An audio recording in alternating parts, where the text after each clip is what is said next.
What if the Arbiter was in Halo 4? For this what if, we're gonna have to go back to Halo 3. More specifically, the end of Halo 3. To make this happen, we just have to change a little bit in the timeline. When Guilty Spark betrays and attacks the Master Chief and the Arbiter, we would see him stall them out longer, flying around blasting them so they can't get close to the console that controls Halo, and in turn, keeping them away from Johnson's laser. This little change has huge ramifications. It means it takes them longer to defeat the Monitor, and therefore more Flood gather outside the control room. When they exit the control room after activating the replacement installation of 4, the Master Chief and the Arbiter take longer to get to the Warthog, and in turn, longer to get to the Forward Unto Dawn. Instead of getting there in the nick of time, they both get trapped in the event horizon of the portal, and end up getting teleported to the solar system where Requiem is. While it doesn't seem like much, they will get stuck here. Chief will walk Thel through how to get into a cryopod, which he barely fits in, since he is taller than most humans.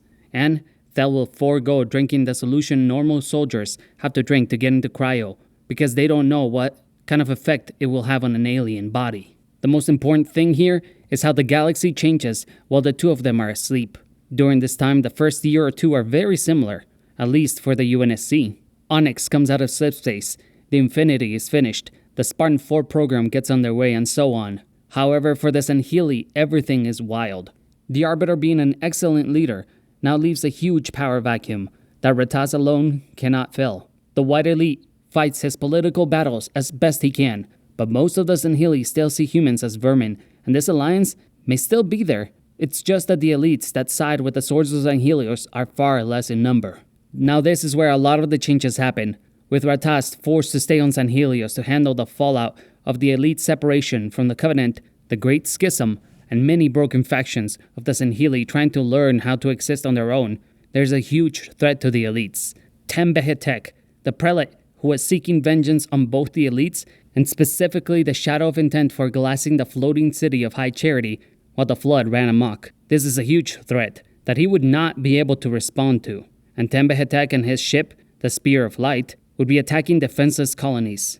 I think some elite would-be warlords or protectors would get in his way, but he proved to nearly outsmart and defeat even the Shadow of Intent itself, so he would only defeat them, earning a bigger name for himself. This would in turn lead to a hard choice for the leader of the semi-cohesive Sanghelios.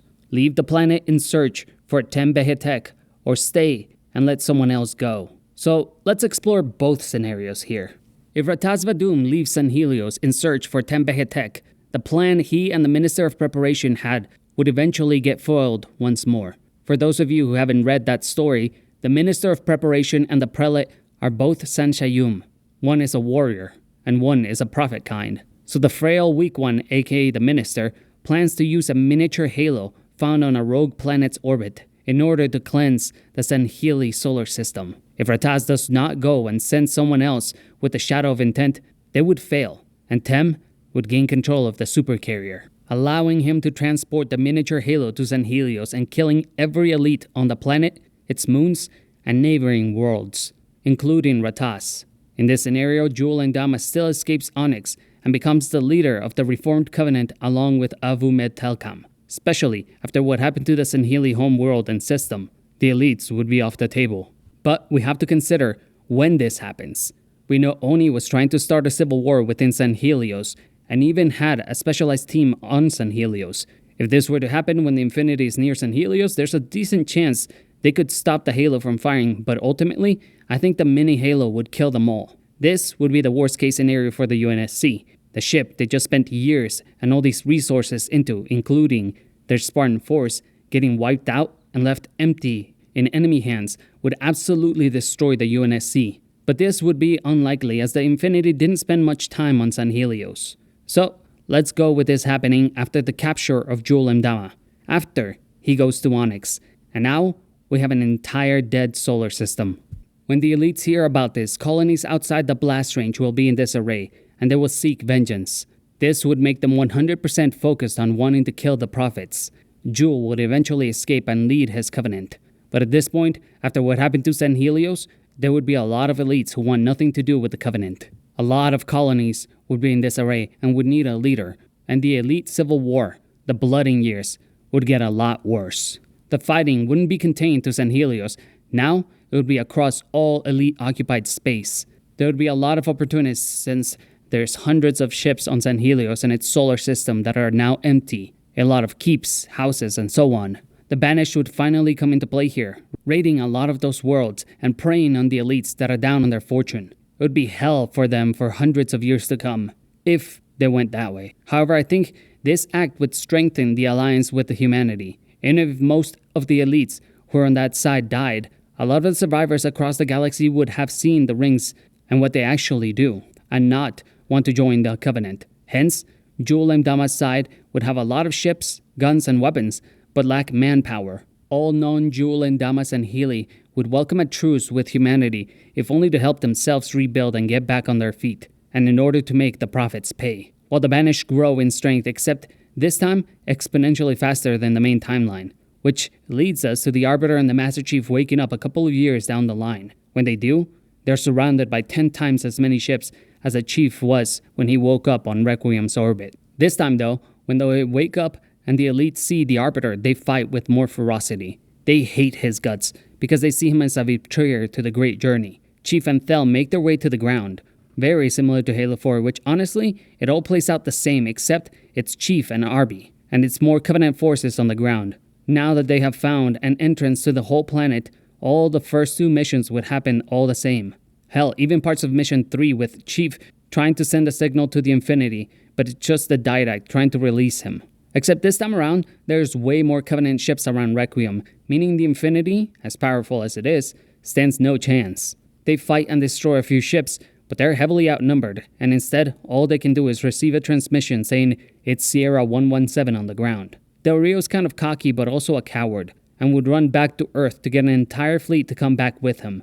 This means the rest of Halo 4, Chief and the Arbiter, would be alone against the Didact and his forces, and while they are formidable, this is a losing battle. I think they would try to instead hold out and hide in the one place the Didact doesn't have much control over, the facility with the Librarian's AI imprint. Mind you, this is still a losing battle, because they need food, they need sleep, and there are only 2, with a small set of sentinels defending against an army of knights, crawlers, watchers, and all the Covenant forces. Probably not all, since they would be spread about Requiem, but the Didact would be trying to gain information about his composer, its whereabouts, as well as the coordinates to Earth. And while I think 1 or more ships in Jul and Dama's Covenant might have coordinates to Earth, since some of those ships were part of the Covenant that invaded Earth during Halo 2 and 3, there's 0% chance he gets the composer. Ultimately, I believe he decides to strand the Master Chief and the Arbiter on Requiem. They might be able to forge supplies from the Covenant and the local biomes to survive, but they don't have a slipspace drive, so I think the Didact takes an army of the Covenant and his ship, the Mantle's Approach, and heads for Earth. He will probably be looking for his composer, and in the meantime, the Chief will have his song genes awakened, as well as learn the Didact's plan. The Chief and the Arbiter will do everything they can to get off Requiem. It would take them some time, but they would find a way onto a small subspace-capable ship and gain control. This is not an easy task, and Chief and the Arbiter come close to dying on 100 occasions trying to do this, but with most of the Covenant forces that were on Requiem either spread too thin covering the whole planet, and the rest going with the Didact, I think it would be achievable. Chief and the Arbiter would head back to Earth with the help of a rampant Cortana, barely get there in time to see that Earth has been brutalized. The Didact would be focusing on raiding the UNSC and ONI databases to get info on the composer and its location, and the Covenant would straight up invade Earth. Mind you, when the Infinity came back, they began getting a force ready to head back to Requiem, so Earth isn't at a total loss here. They were not expecting the Didact and the Mantle's approach, but they can handle the Covenant. Especially since it's made very clear in the books that even Jul and Dama's Covenant have trouble maintaining their ships, so the fight would be an home field advantage for the UNSC. When the Chief and the Arbiter get back to the Sol system, the UNSC has called out for all ships to be recalled to Earth, and any elites within close distance to come help. This would be a massive battle between the UNSC and the remaining forces of the elites against Jul and Dama's Covenant and the Didact right above Earth. I think the UNSC wins this battle, but only by sheer numbers because they don't have anything, not even the Infinity, that can beat the Mantle's approach. The Didact would find the composer and head to Ivanov Station around Installation 03 and abandon the Covenant. They would all perish against the might of Earth and follow the Arbiter to gain control of the remains of the Sangheili alliance that came to help the UNSC in their hour of need. Chief, on the other hand, knows what the Didact is after and tells everyone they have to follow him or he will kill every human. Del Rio does not want to listen, but Lord Hood takes the decision out of his hands and promotes Lasky to captain of the Infinity. They send the fleet after the Didact, while Thel follows, since it's not just in his best interest to help the humans, but he has closely begun to regard the Master Chief as his closest friend and ally, especially learning about what happened to Ratas and the rest of the sangheili on Sanghelios and around their home solar system. They will head to Installation 03 and Ivanov Station, but by the time they arrive, the Didact has begun prepping the composer to compose humanity. This would turn into a similar battle for the end of Halo 4, which means Chief has to go with a team of Spartans on board the Infinity, of course, to infiltrate the Mantle's approach and set off a nuke to stop the composer. I personally would have Locke be introduced here and build him up as one of the best Spartan force, but that's just my 2 cents. I think the same ending to Halo 4 would happen, forcing Cortana to split up into millions of copies to overwhelm the Didact's ship. He would fire the composer, kill a bunch of the UNSC's forces, and Cortana would sacrifice herself to detonate the nuke Chief was carrying. All this to say, she was forced to accelerate her already rampant state and will not be coming back. In this post-Didact galaxy, the UNSC has suffered a lot of losses with the second battle for Earth and the fleet fighting the Mantle's approach and its composer. Earth is not doing too bad, but certainly a little bit worse off. The sangheili are completely spent. The Arbiter needs desperately to rebuild and retake Sanghelios. I think the rest of the elites that haven't joined with the servants of the abiding truth, the keepers of the one true freedom, Jewel, or the banished, would come back to the fold. And seeing the Arbiter return would bring a lot of those who weren't with Ratas back. Not because they agree with the Human Alliance, which some do after the cleansing of Sanghelios, but because they know that if the Sangheili don't unite, they could get wiped out entirely. At this moment in time, the Banished are the strongest faction in the galaxy, and by a bit too, considering they would have raided the broken Sangheili factions for their ships and members. Next is the UNSC, and then the new sorts of Sanghelios.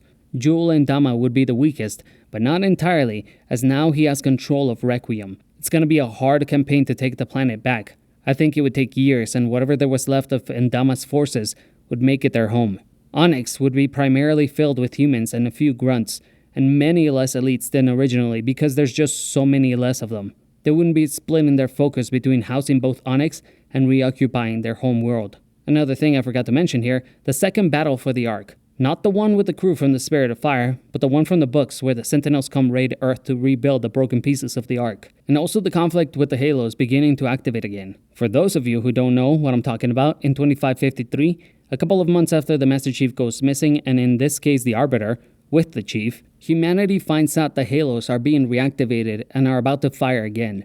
It's almost the same plot as Halo 3, but without the worry of the Flood. And more importantly, to our discussion here, the Arbiter wasn't around to send help. Let me explain. Originally, the Arbiter sends Uzetaham and Enthosarom, aka the elites that help you if you play Halo 3 with 4 players. He sends them to help the UNSC shut down the activation of the rings. But in this timeline, they were the ones who were sent to deal with Tembehetek and the Minister of Preparation to the mini Halo. Meaning the UNSC had to go to the Ark on their own, and in turn, they would have lost a lot of forces, and were slightly worse off than originally. Though that was not too much to mention before, it just paints the picture as to why the Banished are the strongest force in the galaxy now. Though without Cortana to destroy Doisak, I really don't think the Banished mount a full war with the UNSC. It's more stay out of each other's way than anything. If Cortana does come back, crazy as she might be, then the UNSC gets to rebuild with the technologies of Onyx, and eventually catch up to the Banished and probably even pass them. The elites would take decades, if not centuries, to return to a more stable population, and Chief and the Arbiter are besties. So the UNSC and Swords would work together for the foreseeable future. If Cortana does return, this is where things get kinda bad. I think everything would end up very similar to the normal timeline, except the elite population would be like a quarter of its original. And once the third battle for Earth happens, the battle from the newest book, spoilers, Soren and his forces would fumble the bag and leave Earth to go get the Lycos. However, Earth would have been way more vulnerable. Essentially, everything is the same, just less numbers for the UNSC and a lot less for the elites. Now we have to go back, way back to the beginning of the video, because I did say there was 2 options. If Ratas goes to Tembehetek himself, or if he sets someone to deal with him. Now we take a look at what happens if he goes himself. I think this would happen almost exactly as it does in the book, and Tempehetek doesn't beat them. The minister betrays him, and the mini Halo is destroyed. However, while he spent time away from Sanghelios, it would have allowed Jewel and Dama to go through the same troubles and tribulations as before. After he sees Avumed Telkam getting weapons from Oni and eventually escapes Oni to Hesduros, and finally makes his way back to Sanghelios, he would expose Avumed Telkam, and with the followers he got from Hesduros, he would tout himself as the new prophet and the hand of the Didact. He knows the coordinates to Requiem, but instead of heading straight there himself, he sends a group to confirm it's there. Even though they can't enter, it still vindicates him. At this point, all those who still see the foreigners as gods, and those who were on the fence, completely side with him. That means Rataz has no home when he tries to come back to Sanghelios. Instead, he has to find pockets of elites who are still loyal to the Arbiter, Rataz, and who refuse to go back to their ways of being part of the Covenant, especially because they can't forget how they were manipulated by the prophets for thousands of years. Rataz's friendship with the UNSC would grow more and more, and the Shadow of Intent would semi-become part of the UNSC. Kinda. As Rataz can't go back home, he allows the UNSC to make some repairs and outfit the supercarrier with both Spartans and personnel, as well as human weapons. It's kind of Oni's way to keep an eye on what's going on with sangheili culture. This means the UNSC's heavy hitters are the Infinity and the Shadow of Intent. However, for the elites, the Covenant is basically back. Though 99% of brutes are no longer part of it, instead, they're trying to do their own thing, the struggle would be between Atriox and the official Jirahani government. Whatever it may count for, Lydas, the Jirahani chieftain, wants peace and is pretty strong as a leader on his own right. Much like in the books, Lydas would make a contract with the Banished to take care of his opposition and rise to be the leader of Doisak. Whether Atriox would challenge him or not, I'm not sure. Atriox wants power, but doesn't necessarily love the politics side of ruling. But back to the elites. The majority of the Sangheili are allied with Mdama, but this time, they would have control of Sanghelios and a small contingent on Requiem. Also, since the Covenant is basically back, it's a continuation of the Great War. The UNSC is doing far better now because the elites are still learning how to manage themselves, and their ships have fallen to disrepair. They don't have the numbers necessary to man all ships they have, and are struggling to re-indoctrinate and enslave the grunts. Though the UNSC is pumping more resources into ships and reverse engineering Forerunner technology, instead of pumping out more Spartans, there would of course already be Spartan force. But now the funding isn't getting super extended on that front. So sadly, no Buck and the rest of Alpha 9 as Spartans. All this leads to Halo 4, the awakening of the Master Chief and the Arbiter. I believe the entirety of Halo 4 would happen almost exactly the same. While yes, the Covenant is stronger, and therefore you would think they would stop the Infinity from reaching solid ground on Requiem, you just remember, Jewel and Dama didn't actually believe in the Great Journey. He was just using it as a way to consolidate power. He would be back on Sanghelios, ruling the elites with his might, and trying to make sure Rataz doesn't sneak into the planet or try to come and retake Sanghelios. Also during this time, he would have a small fleet on Requiem. Once the events of Halo 4 happen, Requiem opens up, and the Covenant report back to it. He would be forced to go there. Not only because if he doesn't, the rest of the elites would question if he truly believes in the religion, but also to get his hands on Forerunner technologies. By the time he gets there though, the events of Halo 4 have already happened, and now we're back to the very similar path as on the other scenario. The Covenant begin occupying Requiem, but this is where Jewel has fucked up. When he returns to Sanghelios, he finds out the Arbiter is there. Thel Vadam has come to challenge him in hand-to-hand combat for the right to lead his people. Like the old ways of old Sanghelios, Thel Vadam hands down wins this fight. The elite are split into a civil war like during the Blooding Years and break up again. Those who remain with the belief of the Great Journey join Salinion's Covenant, who is actually led by Dovonesto. At this point, the timeline goes back to a very similar spot as in the regular Halo timeline. However, the UNSC is about half as strong as they were, considering the war with the Covenant was only paused. And even if it was going way better than before, it was still war. The Arbiter has a long way to go rebuilding Sanghelios, and the Covenant under Salinion and Dovonesto are the strongest faction once more. However, this is where shit gets real wacky. The Banished do not believe in the Great Journey nor Forerunners as gods, and while Lord Dovonesto's Covenant isn't really trying to activate the Halos, instead he wants to get into the domain, no one else but Salinion knows that. So everyone in the galaxy is still under the belief that the Covenant wants to activate the Halos, and that is a big no-no to everyone else. The majority of the brutes have had a good 5 years to build up their strength and reject the Covenant's beliefs, And while I don't think they would go as far as actively joining the UNSC and Sorceress and Helios, I think Lydas with the Banished would be more than okay to work with the Sorceress and Helios and the UNSC on fighting the Covenant, because no single group would be able to defeat them on their own. If Cortana comes back, she would shut that shit down real quick. The Covenant wouldn't really know what to do since Cortana wields the power of their gods. They of course would hate her, but would A, be too weak to fight her, and B, they wouldn't want to go against Forerunner creations. However, honestly, I think the most interesting story here would be Cortana not coming back. The best story here, and most interesting from a lore and gameplay perspective, would be if the UNSC, Sangheili, and Brute/Spanish Alliance is at war with the Covenant. The Covenant would foolishly release the Flood, and we would kind of get a repeat of Halo 1, 2, and 3, but it would be more interesting to have the three species ally themselves against the Covenant, aka playable brutes. Anyway, I hope you guys like these two scenarios. That would be the most likely paths. I hope you have a great night, Reclaimers. Tell me what you thought. Tell me where you agree or disagree. Ciao.